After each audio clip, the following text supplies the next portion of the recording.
Van a venir. Van a venir Gloria a el Dios. doble. Un primo de muchos años que no conozco. Es un familiar que tiene la iglesia y los hermanos hace tiempo que quieren ir. Y bueno, para cosas, algunas cosas sirve el Facebook, ¿no? Por ahí lo encontró. Y damos gracias a Dios y le mandamos nuestros saludos. Igual vamos a hablar al final.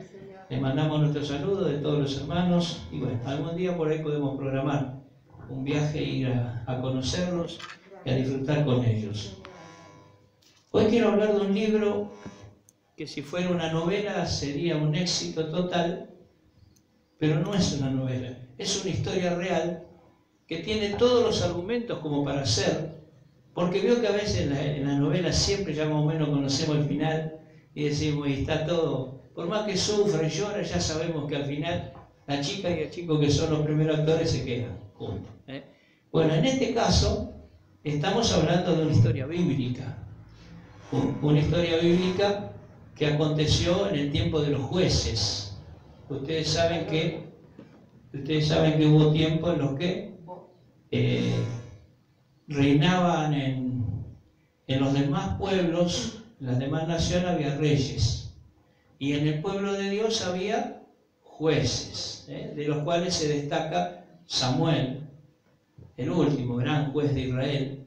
Pero Israel quería rey, porque los otros tenían rey. Porque parece que un juez humilde, aunque con autoridad, que permanecía siempre en el templo, que era como un sacerdote del pueblo de Israel, no era lo mismo que un rey grandote que se ponía una corona y se ponía ropa de lujo y se sentaba en un trono. Entonces ellos pidieron, y en el tiempo de los jueces pasó como pasa en todos lados, que hubieron tiempos de abundancia, de buenos jueces, y en otros tiempos de escasez, de hambrura. Algunas veces, casi en la mayoría de las ocasiones, tenía que ver con el juez, que dejaba que el pueblo haga lo que quiera, que se vaya a la idolatría, a la desobediencia, y su forma y su manera de gobernar hacía también que el pueblo, lamentablemente, cayera en pecados que el Señor les decía que algún día les sería devuelta la recompensa. En este libro hay una porción bíblica en la Biblia en donde el Señor le dice, la tierra le va a devolver lo que ustedes están haciendo. Les recomiendo a todos que traten de leer este libro completito. No es largo, pero es hermoso. Habla de el amor y la misericordia de Dios. Podríamos decir de este libro que es de los libros en donde se reconoce a los extranjeros como propios. No se le quita ningún privilegio y de alguna manera este libro también nos marca lo que Jesús iba a hacer, abrir a toda la humanidad en forma universal la salvación y además ser el redentor de la humanidad. Y cuando lo desarrollemos vamos a ver que la Biblia no tiene ni casualidad ni suerte.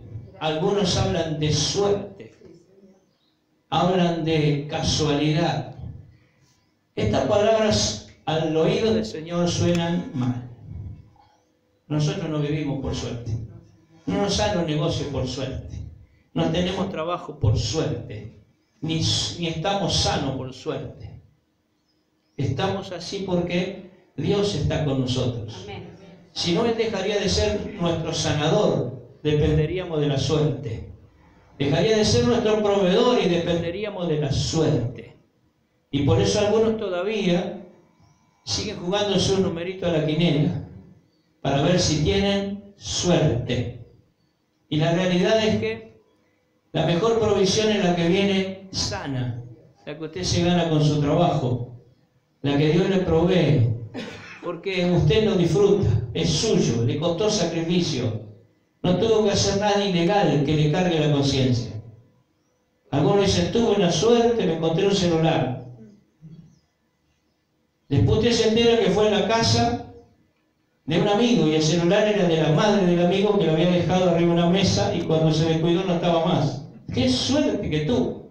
Iba caminando y lo vi en el suelo y lo apunté. El mundo habla de suerte.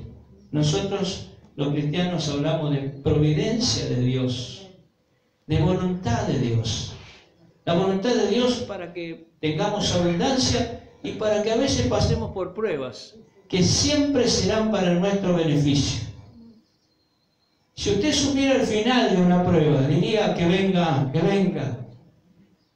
En el medio de la prueba nos cuesta, porque no sabemos cuánto dura y hasta dónde el Señor nos va a llevar a tener que soportar algo que parece una injusticia, pero que de pronto es una materia que tenemos que rendir para estar mejor.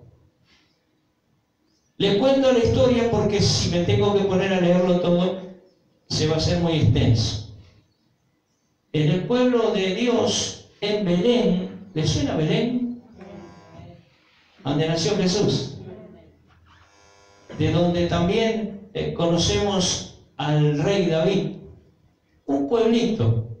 No era una ciudad importante como Jerusalén. Era un pueblito. Si tuviéramos que señalar a 9 de julio como una ciudad importante, podríamos decir que Nahum, por ejemplo, podría ser Belén. La realidad es que hubo un momento en el que vino una gran hambruna. No había para comer. ¿Vio cómo pasa ahora que hay gente que está disconforme con la situación general del país y se va? Unos se van a España, otros se van a Brasil, otros a Uruguay, algunos se cruzan a Chile, porque están disconformes con el lugar donde están.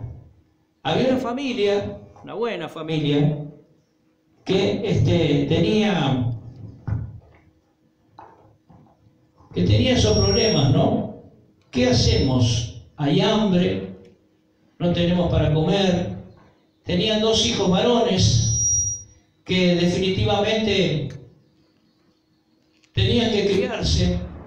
¿Y qué pasó? Dijeron, nos vamos a ir a Moab. Les voy a contar de dónde salió Moab.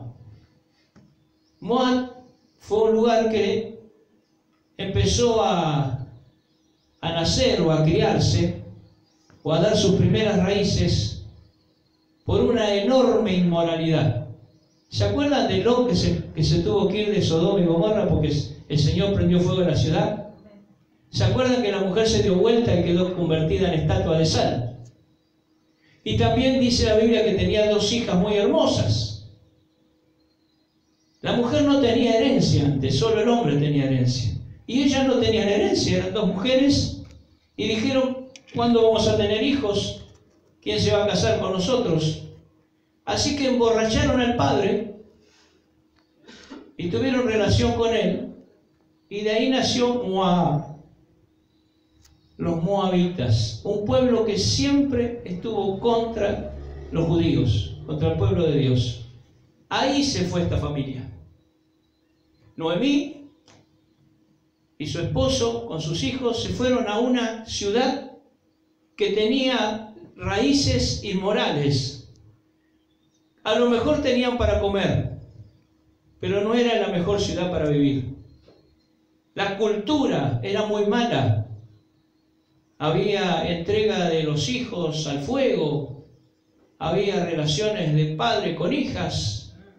Era de lo peor. Parece que el hambre era peor que eso. Pero a veces es mejor un plato de comida muy humilde, de poco valor en pesos.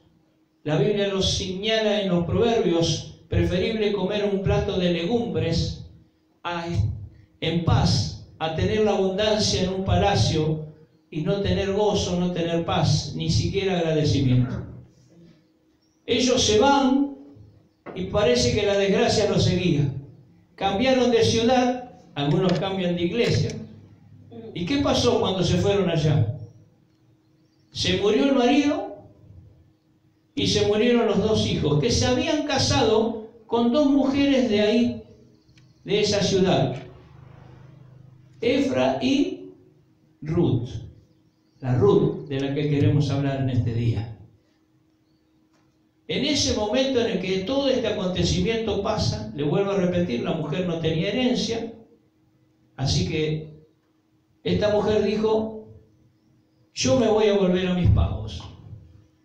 Los comentarios eran que la situación se había mejorado, pero además dice, ¿qué voy a hacer acá? En un país extranjero, una mujer viuda. Y le dijo a sus nueras, ustedes chicas son libres de volverse a la casa de sus padres. No tienen por qué estar conmigo. Mis hijos murieron.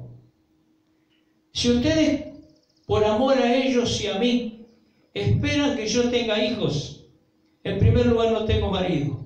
Y si lo tuviera, tendrían que esperar muchos años para poder casarse, porque era la costumbre de casarse con el hermano que seguía. Por eso a Jesús le preguntaron, si una mujer se casa con un hermano, se muere, se casa con el otro, los 7 hermanos, ¿cuál va a ser el marido en el cielo? Y el Señor le dijo que esa relación no existe en ese lugar, que todos vamos a ser hermanos. La cuestión es que una de sus nueras dijo, bueno, está bien, suegra, bueno, yo me quedo con mis padres. Pero Ruth le dijo, no te dejo ni ahí. Yo me voy con vos. Tu pueblo será mi pueblo. Y tu Dios será mi Dios. Qué tremendo. Porque no era una confesión de una judía. Era una confesión de una mujer que había sufrido las consecuencias de la cultura en la que vivía. De las violaciones, de la inmoralidad, del odio hacia el enemigo y buscar siempre de destruir al pueblo de Dios. Pero ella vio que su suegra era una buena mujer de Dios. Una mujer que seguramente muchas veces le habló de Dios.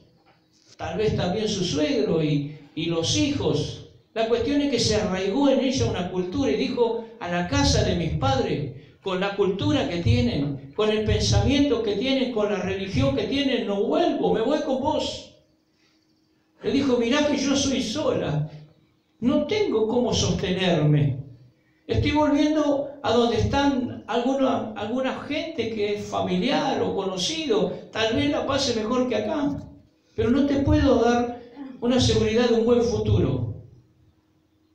Y esta gran mujer, mientras que su nuera decía, tu Dios será mi Dios, como reconociendo que el único Dios verdadero que podía sacarlo de ese apuro era el Dios de Israel, ella dijo, no me llamen más Noemí, llámenme Mara, que significa amarga o amargura, porque Dios me quitó todo lo que tenía. Y esto es lo llamativo. Una extranjera que acepta al Señor, con un pasado tan triste como tenía, reconoce al Señor como Dios, y una cristiana, una judía, dice de su Dios que la había dejado sin nada. Y por eso ella ni quería que la llamen Noemí, quería que la llamen Mara. ¿Vio qué raro que es todo?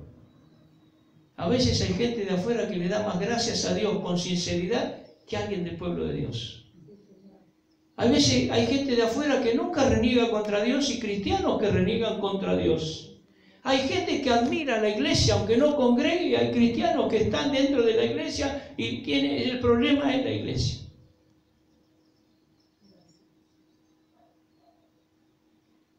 La cuestión es que vuelven. Y cuando vuelven había que buscar la manera de sostenerse. Todo lo que Noemí le dijo, Ruth lo hizo. Y Moni hablaba hoy de la hermana Rosa. Una mujer que tiene un enorme ministerio, que estaba un poco tapado porque el esposo Ángel siempre consideró, y lo dice la Biblia, que la cabeza es el hombre. Y entonces a veces cuando hay tanta sumisión, hay ministerios que quedan escondidos. Hoy ella no para. Mire, si le hago escuchar el audio, está resfriada. Se nota que no puede casi hablar porque como que demasiado blandito está todo. La llevaron al campo, del campo a una reunión de hermanas, de la reunión de hermanas a la reunión general. De ahí vuelve, había ido a la casa de la hija y tiene como idea viajar a Europa. Mire si no puede ser una mentora. Mire si usted va a rechazar un consejo de una mujer así. No siempre usted va a entender lo que le dice. ¿Se puede confundir por alguna información equivocada? Sí, cualquiera. A todos nos puede pasar.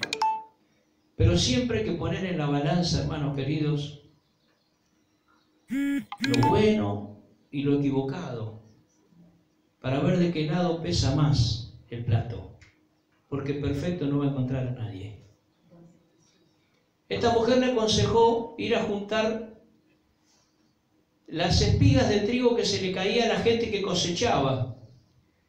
Antes se cosechaba con una hoz, tal vez algunos no sepan lo que es, pero era como una media luna que tenía una manija y era filosa. Entonces se iba cortando y se iban armando manojos. Manojos que se juntaban y cada uno cobraba por el trabajo que hacía.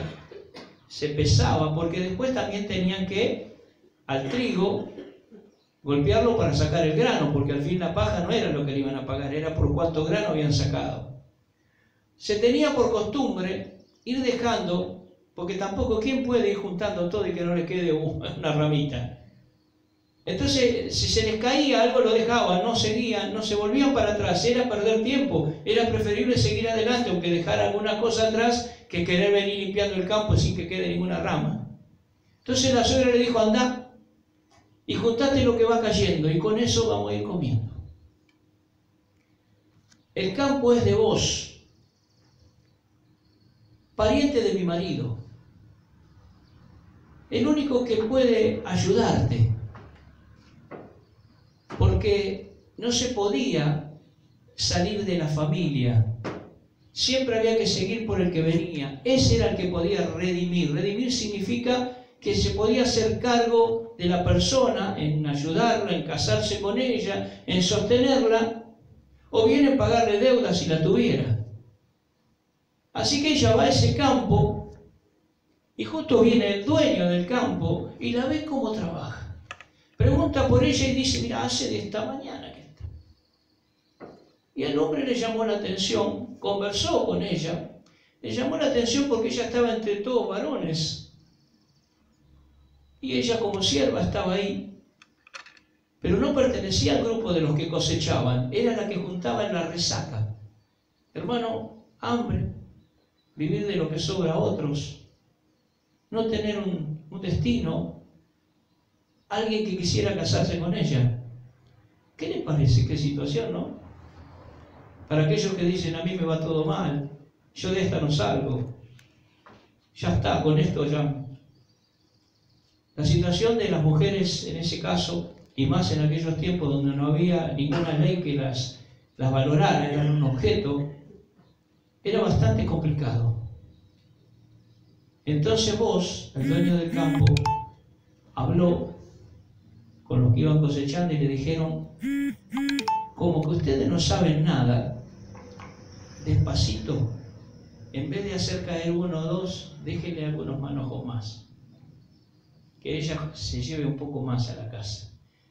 Porque se informó de toda la historia. Él supo que era viuda, supo que era nuera de Noemí, que era familiar de su esposo, y entonces la situación de ellos mejoró un poquito. Vivían de la sobra, pero tenían algo para comer. Hasta que llegó una fiesta, la fiesta de la cebada, en donde iban todos al campo y después comían juntos, hacían una especie de cena, y cuando ya estaban bien comidos y bien bebidos, se acostaban ahí nomás en el campo. Los campos no eran como ahora, que por ahí tienen casa más cerca, uno 4x4 para volver. Lo agarraban la noche y ahí nomás tiraban una manta y se tapaban y se quedaban a dormir ahí. A todo esto ya vos había visto en esta mujer que era una mujer virtuosa. Cuando la Biblia habla de mujer virtuosa es que tiene cualidades espirituales fuera de lo normal.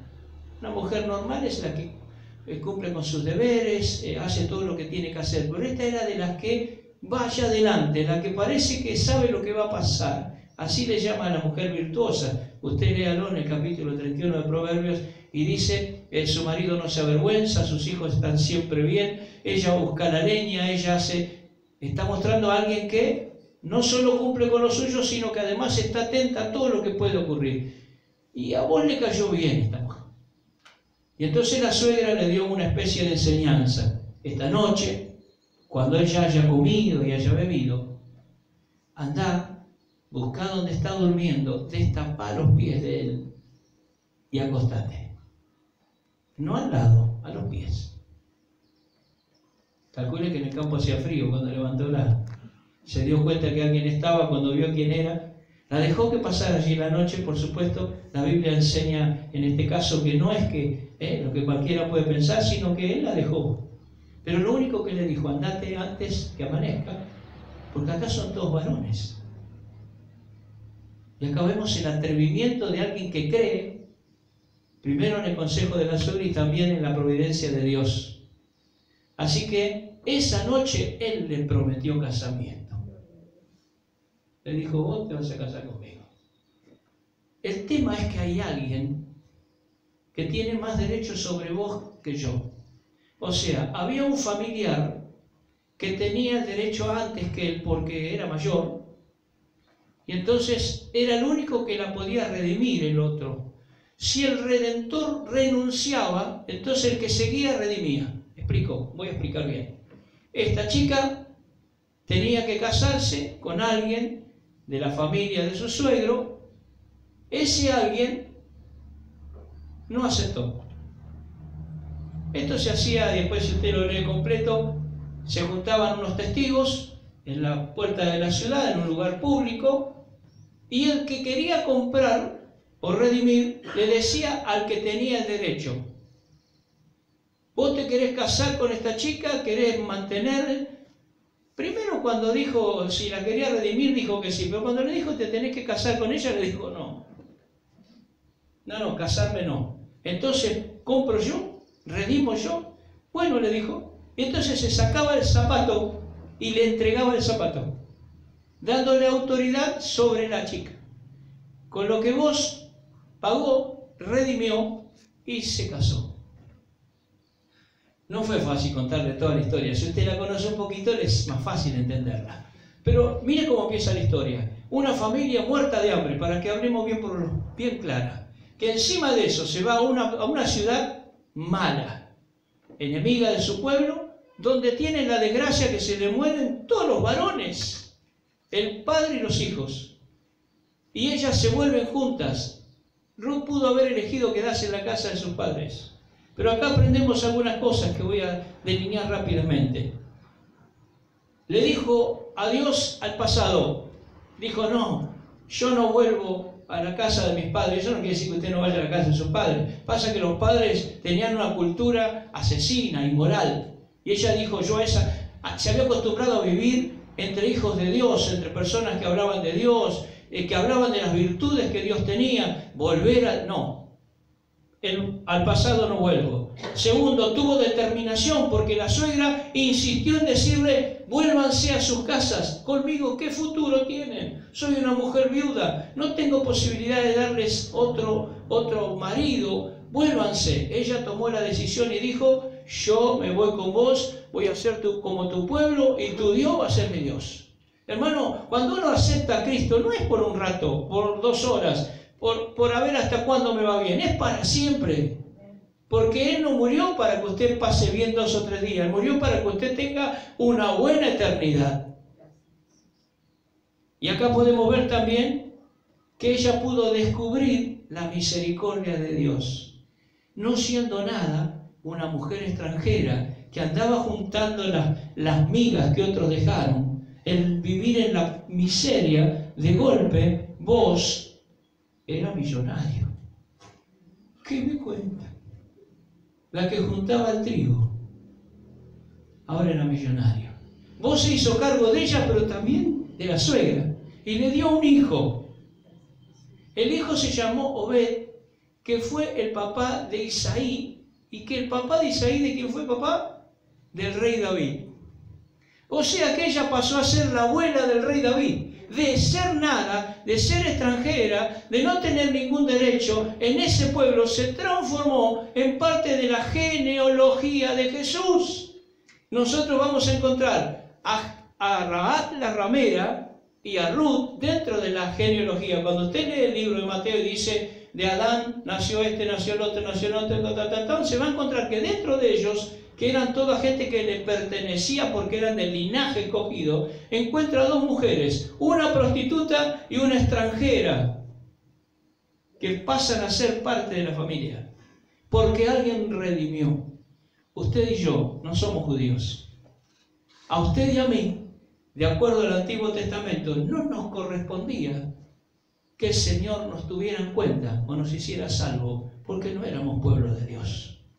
Pero como vos, este hombre, alguien pagó, él pagó y la hizo su esposa. Y usted y yo, Cristo pagó y nos hizo su esposa. La iglesia es la esposa de Cristo. Aquello era algo así como, por eso siempre decimos que a usted a Cristo lo va a encontrar en toda la Biblia. Acá estamos viendo al Redentor, al que pagó por alguien que no podía, sola no podía, no había manera que esta mujer sola pudiera salir, no podía hacerse del pueblo de Dios si ella no tenía esa cultura o un hombre que fuera realmente judío, de los puros, del linaje, y se transformó en la abuela de el rey David. Y Ruth y Noemí, la que quería que la llamen amarga, pudo tener en sus brazos el fruto de sus consejos. Saben que a veces los mentores no se los entiende, como a veces los hijos no entienden a los padres o a las madres. Les parece que son exagerados, pero ahora las cosas son distintas. Sin embargo, un mentor es la persona que nunca le va a dar un mal consejo, aunque no pueda ser perfecto, porque Noemí no era perfecta, ella renegó de Dios por lo que le había pasado. Sin embargo, para ese trabajo y ese servicio lo hizo bien, y todo lo que le dijo, Ruth lo hizo y Dios la bendijo. Y hoy se habló al principio de hacer la voluntad del Padre. Y todo lo que Jesús nos dijo, si lo hacemos, es la voluntad del Padre. Y vamos a cosechar, como esta mujer, de tener herencia en el Señor para siempre. Esta es una historia maravillosa. Yo les pido que ustedes vayan a su casa, cuando sientan que tienen tiempo, les puede llevar como mucho media hora. Ahora, si usted lo quiere disfrutar, tárdese un poquito más, trate de entender. E imagínese, el predicador tiene que imaginar, imagínese una mujer, como vemos ahora, gente que pone el bolsito al hombro y sale para otro país porque en el país que está no puede vivir. Algunos en el medio del agua quedan ahogados, otros cuando quieren llegar a la ciudad lo echan, a otros lo golpean. Bueno, estas mujeres hicieron esto, volvieron con un bolsito, era todo lo que tenían. No tenían esposo, no tenían padre, no tenían nada. Y de la nada, por hacer la voluntad de Dios, por confiar en Dios, terminaron por estar muy bien económicamente, pero espiritualmente hubo allí alguien que se hizo del linaje del Señor. Nosotros también espiritualmente estábamos mal, hermano. Estábamos muertos en delitos y pecados. Llegamos a la casa del Señor y nos dimos cuenta cuando empezamos a escuchar las prédicas de que solamente Jesús nos puede sacar de los tiempos duros, difíciles, de lo que parece imposible, pero lo mío no tiene más arreglo. Y la verdad, si usted le pregunta a otro, le va a decir, tenés razón. Pero si le pregunta a un cristiano, le va a decir, confía en Dios. Porque el Señor murió para que usted y yo podamos ser salvos y pertenecer al linaje escogido. La Biblia dice, ustedes son linaje escogido, nación santa, pueblo adquirido por Dios a través de Jesucristo. Alguien pagó para que usted sea salvo. Alguien pagó para que usted sea perdonado. Se llama Jesucristo. Y por eso a esta mujer le fue bien. La historia terminó bárbaro. Ella dejó su pasado atrás, las cosas que practicaba, lo que hacía, lo que le habían enseñado y que estaba mal. Tuvo convicción, se decidió hacer la voluntad de Dios a través de los consejos de su suegra y su vida termina felizmente siendo alguien escogida por el Señor. Hubiera sido triste cuando tenía que estar juntando y llegar al fin del día y apenas había juntado un manojito que no alcanzaba para comer, y entonces me voy de la iglesia porque ahora por hacer lo que dice mi suegra, fíjate cómo estoy juntando esto, ¿qué voy a hacer con esto? ¿Cómo voy a vivir? No, a lo mejor no, ella aceptó ir hasta el final y el Señor la recompensó. Por eso el consejo en este día de esta palabra: si usted está pasando una prueba, si lo que usted quiere todavía no viene, si está luchando mucho y todavía la respuesta no llega, no abandone. Siga adelante, confíe en el Señor, porque un precio muy caro se pagó para que usted sea feliz. Así que le damos gracias a Dios. Léala, comprométase a leer esta parte, Ruth, el libro de Ruth, que viene después de los jueces, allá al principio de la Biblia, después de pasar por el Pentateuco, usted se va a encontrar Josué, y después viene el libro de los jueces, y ahí se va a encontrar con Ruth. Es un libro cortito, hermoso, y usted puede sacar sus propias conclusiones imaginando todo lo mal que le fue, y de pronto pasar a ser la mujer de un millonario, pero no por la plata, sino porque era un gran hombre, y ella se había transformado en una gran mujer. Que el Señor nos ayude a poder ser obedientes y a